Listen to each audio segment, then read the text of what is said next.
Let's fix Bluetooth devices not pairing on Windows 11 permanently. Press Windows plus X and click Terminal Admin.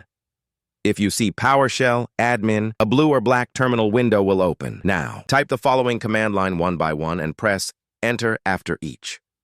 Finally, restart your PC. When Windows boots again, it will rebuild the Bluetooth stack automatically and reinstall the correct drivers for your Bluetooth adapter. After the restart, press Windows plus X and select Device Manager. Scroll down and expand the section named Bluetooth.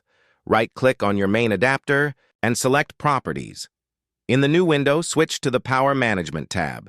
Now uncheck the box that says, Allow the computer to turn off this device to save power. Click OK to save it.